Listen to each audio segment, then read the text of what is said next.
오늘은 하이델베르그 요리문답 15번째 시간입니다.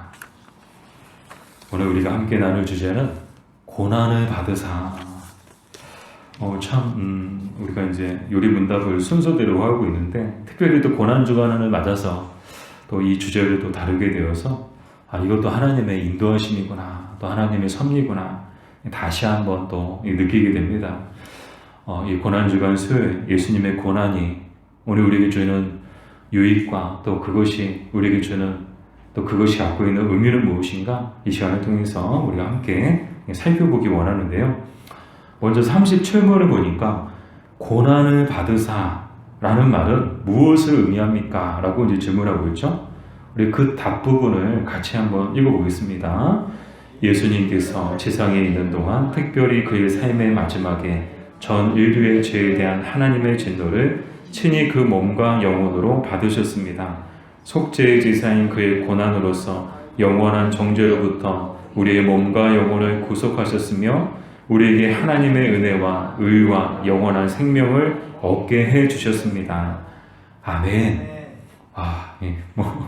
다 기억하지는 못하더라도 이 고난이 또 고난을 받으사라는 이 말이 어떤 의미를 갖고 있는지 막 느껴지지 않나요? 참 많은 의미를 갖고 있음을, 또 많은 의미들을 함축하고 있음을 우리는 보게 되는데요. 중요한 것을 두 가지로 우리가 살펴보기 원하는데, 먼저 첫 번째, 예수님은 고난을 무엇으로 받으셨나요? 예수님은 십자가의 고난을 무엇으로 받으셨나? 우리가 읽었던 답 부분에도 나오지만 우리가 성경을 통해서 다시 한번 또 확인하기 원하는데요.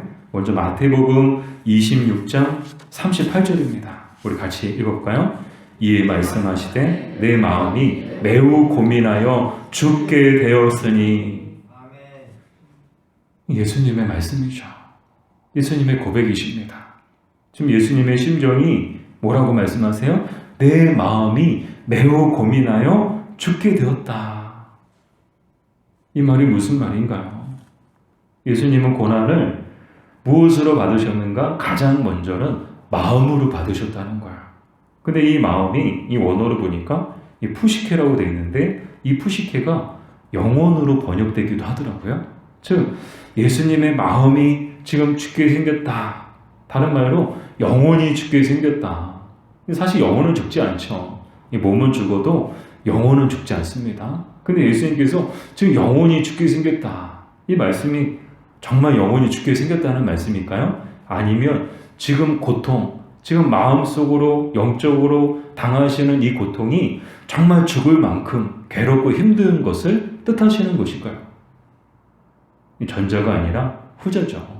즉 영혼의 고통을 가장 먼저 받으셨음을 우리가 보게 되는데요.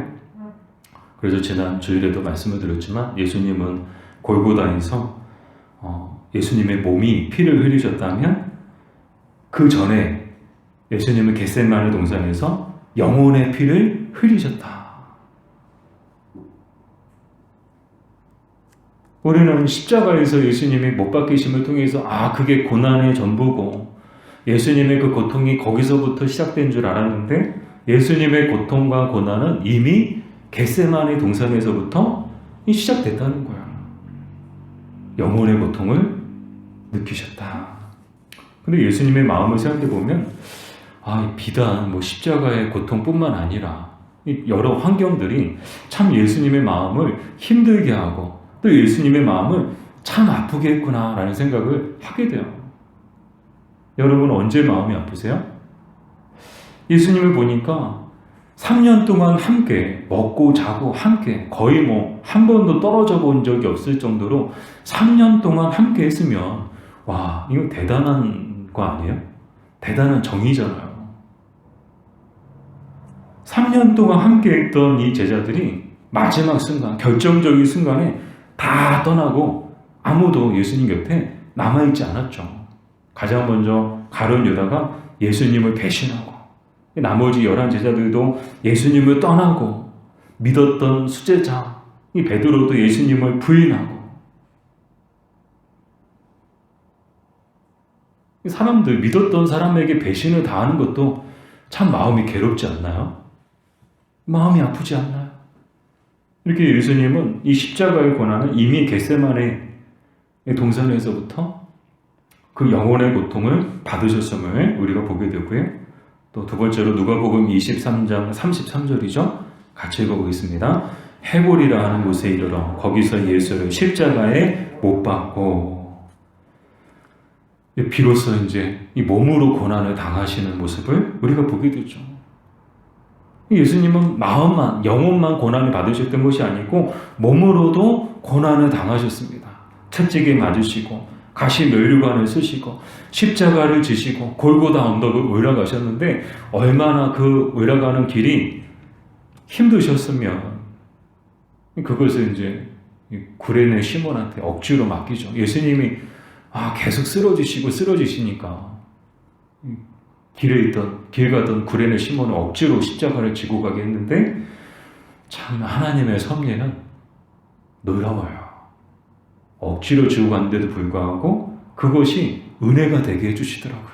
그것이 복이 되게 해주시더라고요. 때로는 하나님의 일, 원하든 원하지 않든 때로는 억지로 하게 될 때도 있는데 그때에도 감사함을 할 수 있는 저 여러분들 되시기를 주님의 이름으로 축복합니다. 억지로라도 하면 하나님은 그것마저도 복이 되게 해주시는 거예요. 그것마저도 은혜가 되게 해주시는 거예요. 이렇게 예수님은 골고다 언덕을 이 무거운 십자가를 지시고 올라가셨고 또한 이 십자가에 못 박히시는 고통을 당하셨습니다. 이렇게 예수님의 고난, 예수님은 이 고난을 몸과 영혼, 예수님이 받으신 모든, 느끼신 모든 그 모든 것들을 통해 그 온 존재를 통해서 이 십자가의 모든 고난을 그대로 받으셨음을 보게 됩니다. 오늘 이 집사님 한 분이 그 눈 수술을 하셨거든요. 그래서 이제 또 전화를 하셨어요. 수술 잘 끝났다고 기도해 주셔서 감사하다고. 또 지금 회복 중에 계시다고. 근데 이제 뭐 전신 마취하는 건 아니고 눈만 마취를 했는데 막 이렇게 다 기억난대요. 생생하게 막. 근데 하나도 아프지 않았대요. 여러분 생각해 보세요. 이 조금만 살이 이제 베어도 피부가 베어도 얼마나 아파요. 쓰라려요. 근데 막 눈을 막 깎고 막 이렇게 막 칼이 왔다 갔다 하는데도 소리가 다 들리는데도 하나도 안 아프셨대요. 마취를 한 거죠. 마취를 하니까 고통이 있지만 그 고통을 느끼지 못하는 거예요. 그 예수님은 뭐 대단한 마취제를 딱 투여하시고 이 모든 고난을 당하셨는가? 그렇지 않았습니다. 온 몸으로 다 당하셨어요. 그 어떠한 마취제도 투여하지 않으시고 그 어떠한 마취제도 의지하지 않으시고 모든 고난을 온몸으로 다 당하셨다는 거예요. 그렇다면 예수님의 고난의 가장 주된 목적은 무엇인가? 두 번째로 우리가 살펴볼 텐데요. 이사야서 53장 5절에서 6절 같이 읽어보겠습니다. 그가 찔림은 우리의 허물 때문이요 그가 상함은 우리의 죄악 때문이라. 그가 징계를 받음으로 우리는 평화를 누리고 그가 채찍에 맞음으로 우리는 나음을 받았도다. 우리는 다 양 같아서 그릇 행하여 각기 제게로 갔거늘 여호와께서는 우리 모두의 죄악을 그에게 담당시키셨도다.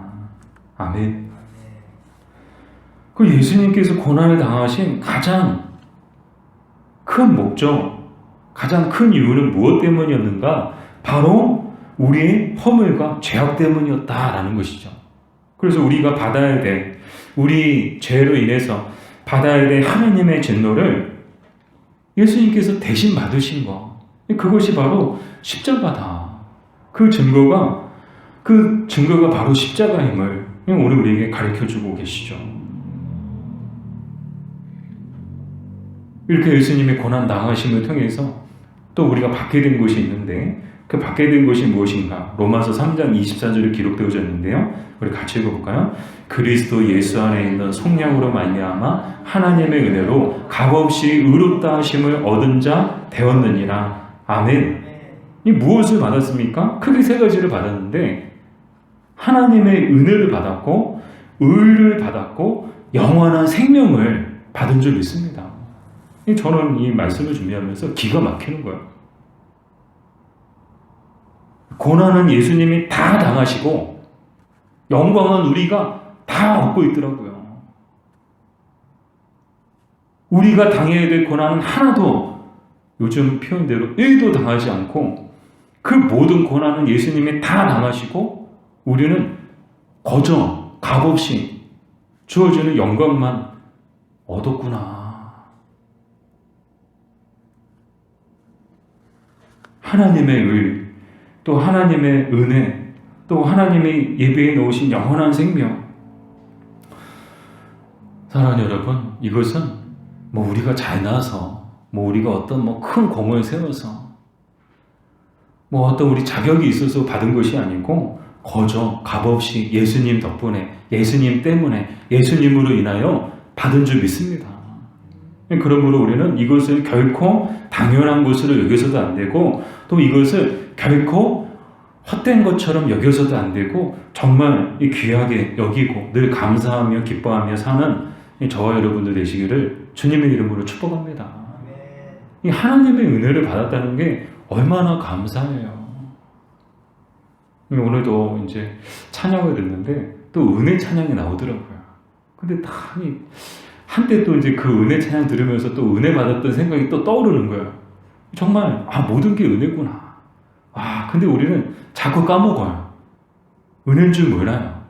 까먹어요. 까먹고 있다가 은혜 찬양 들으면서 그래 은혜구나. 오늘도 말씀을 통해서 이 뭐가 은혜예요? 고난은 예수님이 다 당하시고 영광은 우리가 다 누리고 있다는 거예요. 이게 은혜 아닌가요? 거저 어떤 값도 지불하지 않고 하나님의 은혜와 의와 영원한 생명을 얻은 것, 이것이 은혜인 줄 믿습니다. 자, 그럼 계속해서 제38문에 왜 예수님은 총독 본디오 빌라도에게 재판을 받으셨습니까?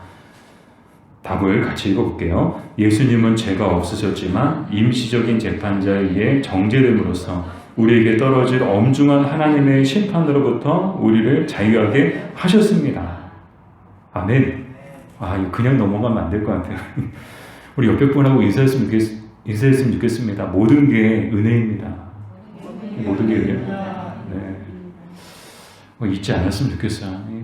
지금도 은혜죠. 이렇게 우리가 모여서 예배할 수 있다는 것이 은혜고, 지금도 숨 쉬고 있다는 것도 은혜고, 건강이 있다는 것도 은혜고, 돌아갈 집이 있다는 것도 은혜고, 집에 밥 먹을 쌀이 있다는 것도 은혜고, 가족들이 건강한 것도 은혜고, 이 남편이 있다는 것도, 아내가 있다는 것도 은혜고, 진짜 다 은혜예요, 여러분. 당연한 것은 아무것도 없습니다. 모든 것을 은혜로 고백하는 우리가 되었으면 좋겠습니다. 자, 왜 예수님은 총독 빌라도에게 재판을 받으셨는가? 여기서 중요한 두 가지를 살펴볼게요. 첫 번째는 그리스도께서 빌라도의 재판으로 정죄되었다는 것이 갖는 의미는 무엇인가? 우리 누가복음 18장 32절, 33절 같이 읽어보겠습니다. 인자가 이방인들에게 넘겨져 희롱을 당하고 능욕을 당하고 침뱉음을 당하겠으며 그들은 채찍질하고 그를 죽일 것이나. 자, 예수님께서 빌라도의 재판을 통해서 정죄를 받으셨다는 것이 갖는 의미는 크게 두 가지인데요. 첫 번째는 예언의 성취예요. 그 예언의 성취가 바로 누가복음 18장 우리가 읽었던 본문의 말씀이죠. 인자가 이방인들에게 넘겨져 희롱을 당하고 능욕을 당하고, 누구를 말씀하시는 거예요? 인자는 곧 예수 그리스도를 말씀하시는 것이고, 이방인들은 곧 빌라도와 로마 군인들을 이야기하는 것이죠. 예수님께서 빌라도의 재판을 받으셨다. 그래서 정죄함을 받으셨다. 이것은 예언의 성취라는 것. 그리고 두 번째는 무엇을 뜻하는가 하면요, 요한복음 19장 11절 같이 읽어볼게요. 예수께서 대답하시되 위에서 주지 아니하셨더라면 나를 해할 권한이 없었으리니 그러므로 나를 내게 넘겨준 자의 죄는 더 크다 하시니라. 예수님께서 뭐라고 말씀하세요? 위에서 주지 아니하셨더라면 나를 해할 권한이 너에게는 없었다. 근데 그 위가 누구예요? 아버지 하나님이시죠. 예수님께서 빌라도의 재판을 통해서 정죄를 받으셨다는 것, 그것이 갖는 두 번째 의미는 바로 하나님의 뜻과 계획 가운데 이루어진 일이다라는 것. 이 모든 것이 그냥 우발적으로 그냥 우연히 일어난 일들이 아니고요. 이미 하나님의 뜻과 계획 가운데 있었던 일이고 그 모든 일들이 다 그 하나님의 뜻과 계획 가운데 이루어지고 있다라는 것을 오늘 말씀을 통해서 우리는 보게 되죠. 그럼 하나님의 뜻과 계획은 무엇이었는가? 이 그리스도를 통하여 세상을 구원하시기 위한 이 하나님의 그 뜻, 그 하나님의 그 계획. 그러니까 모든 게 우리가 생각할 때는 우리의 계획대로 안 되는 것처럼 보여요. 왜 내가 세운 계획대로 안 되지? 왜 내 마음대로 안 되지? 왜 내 뜻대로 안 되지? 그런 한편으로 그것도 감사인 줄 믿습니다. 내 뜻대로는 안 되지만 하나님의 뜻과 또 하나님의 계획대로는 지금 잘 진행되고 있는 거예요. 이 인류의 모든 역사도, 인류의 모든 역사의 주관자도 이 하나님이신 줄 믿습니다. 이 역사도 하나님의 뜻과 계획 가운데 가고 있는 거예요. 가고 있는 거예요. 우리가 볼 때는 뭐 제대로 가고 있는 건 맞나? 좀 잘못 가고 있는 것 아닌가? 그러나 깊고 넓으신 하나님의 그 뜻과 계획 가운데 모든 것들이 지금 정확하게 움직이고 있다는 것을 우리는 또한 기억해야 하는 줄 믿습니다. 하물며 우리 인생도 마찬가지죠. 우리 인생이 계획한 대로 되지 않아요. 우리의 뜻대로 되지 않아요. 그때에도 감사할 수 있는 저 여러분들 되시기를 주님의 이름으로 축복합니다. 하나님은 실수하지 않으세요. 이 하나님은 정말 우리의 상상을 초월해서 일하시는 분이세요. 기가 막힐 방법으로 하나님은 일하시고 역사하시는 줄 믿습니다. 우리의 삶도 그렇게 이끌어 가시는 줄 믿습니다. 생각해보면 간직거리가 너무 많아요. 근데 또 이제 간직거리 하면 또 시간이 또 이렇게 금방 또 가니까 아껴뒀다가 금요 기도회 때 해야겠어요.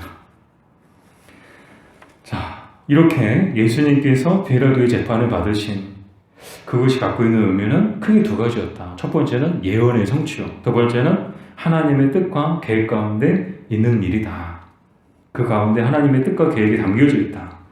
그런 의미를 받고요. 두 번째는 빌라도의 재판이 공정하고 정의롭지 못한 이유는 무엇인가요? 사실 이제 빌라도가 이제 그 예수님을 신문하죠. 여러 차례 신문하고 또 조사합니다. 그랬는데 죄를 찾지 못한 거야. 처벌할 수 있는 근거가 없는 거야. 막 신문했는데도 조사했는데도 예수님에게는 죄가 없으신 거예요.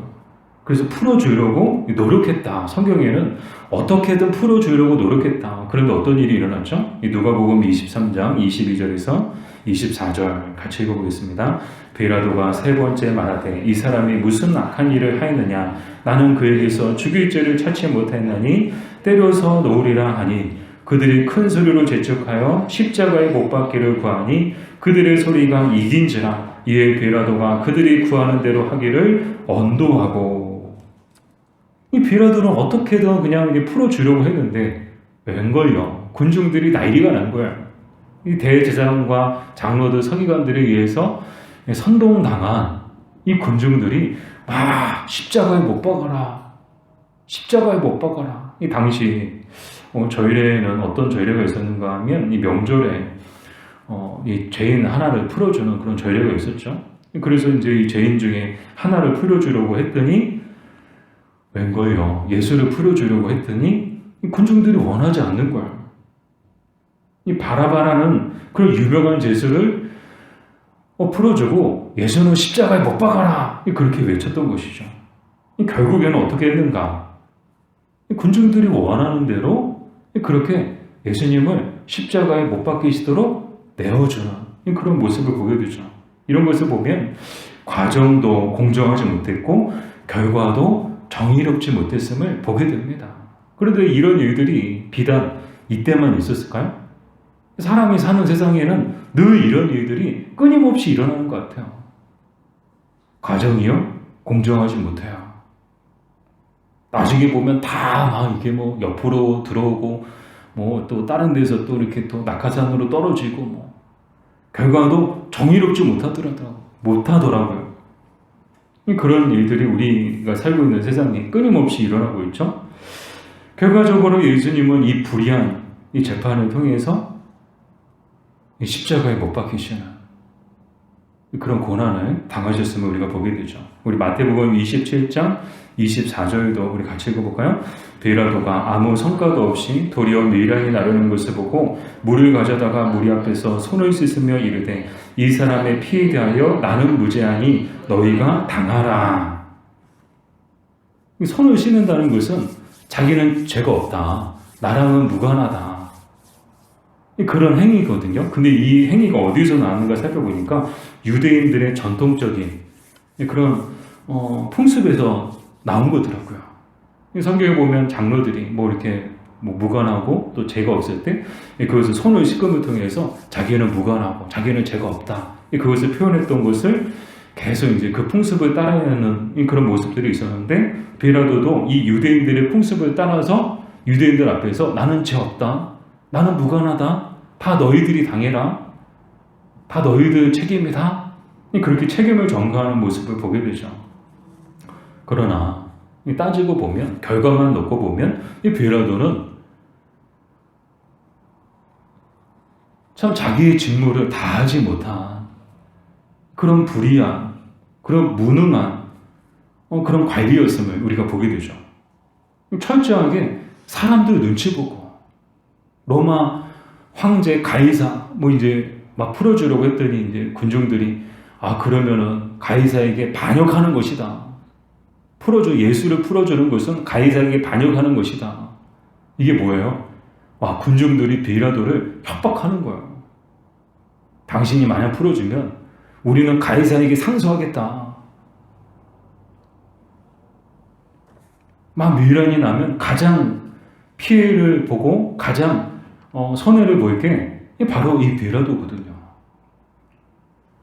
결국은 사람들을 기쁘게 하기 위해서 사람들을 만족시키기 위해서 예수님을 아무 죄도 없는데 내어주는 모습을 보게 되죠. 사랑 여러분, 우리는 그러지 말자고요. 믿음을 가지고 사는 날 동안에 사람들을 기쁘게 하는 것이 아니라 하나님을 기쁘시게 하는 저 여러분들 되시기를 주님의 이름으로 축복합니다. 자꾸 사람들 기쁘게 하려고. 근데 우리 교회 정신이 하나님을 기쁘시게 사람들을 행복하게 해요. 근데 여러분 분명한 철학이 있습니다. 우선순위가 있어요. 가장 먼저는 하나님을 기쁘시게, 그리고 그 다음에 사람들을 행복하게. 하나님을 기쁘시게 하지 않고 사람들의 행복만 구한다면 그거는 반쪽짜리예요. 바라기는 늘 우리의 중심이 바르게 서 있었으면 좋겠습니다. 어떤 일을 하든 무슨 일을 하든 저도 마음속에 이 목회자로서 또 한 교회를 담임하고 있는 이 목회자로서 제가 어떤 마음을 품어야 하는지를 오늘 말씀을 통해서 다시 한번 보게 되더라고요. 내가 성도들 기쁘게 하는 것이 아니고 가장 먼저 하나님을 기쁘시게 하는 목사가 되자. 제가 성도님들 눈치만 보고 성도님들 어떻게든 기쁘게 해드리고 성도님들의 만족만 구한다면 저는 좀 하나님 보실 때 바른 목회자가 아니라고 저는 생각해요.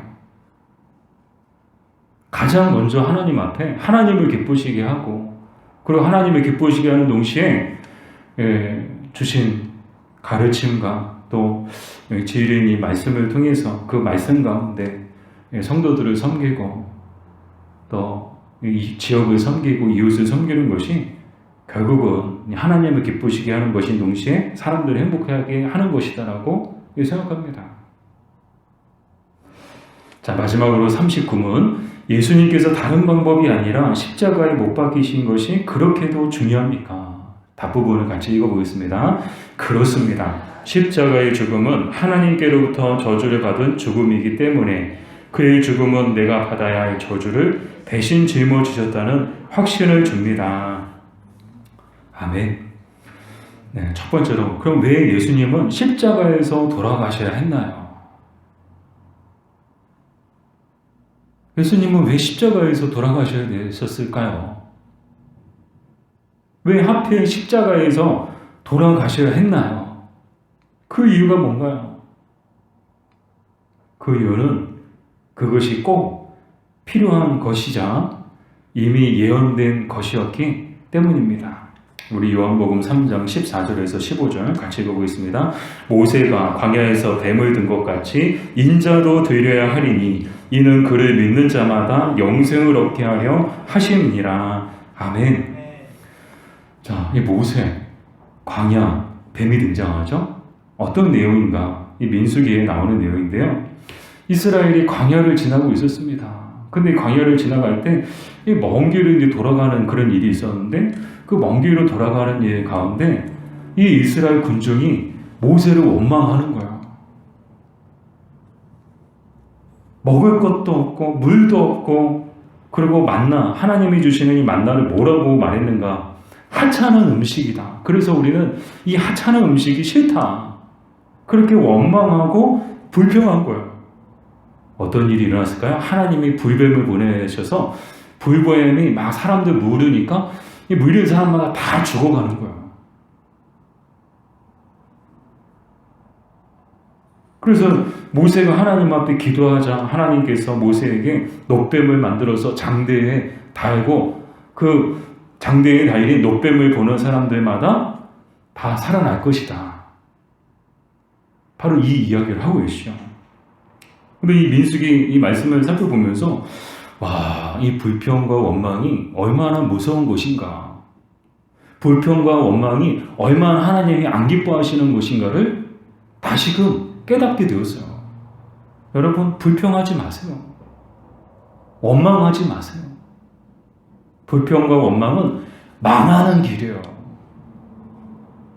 여러분의 입술에서 불평과 원망이 떠나시기를 주님의 이름으로 축복합니다. 이 만나가 얼마나 귀한 건데 그걸 하찮은 음식이라고. 음식 투정하지 마세요. 우리 노영훈 집사님은 음식 투정 안 하실 것 같아요. 네. 뭘 줘도 다 감사.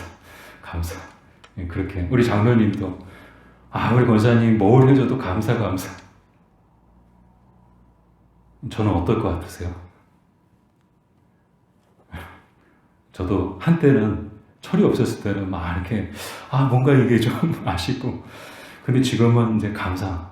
다시 한번 오늘 말씀 보면서 그래, 뭘 주더라도 감사함으로 먹자. 아무리 하찮은 음식을 주더라도 감사함으로 먹자. 그게 내가 사는 길이다. 여러분, 불평과 원망을 우리 입술에서 버리고 오직 우리 입술에, 우리 마음 가운데 감사와 또 찬양으로 가득 채웠으면 좋겠습니다.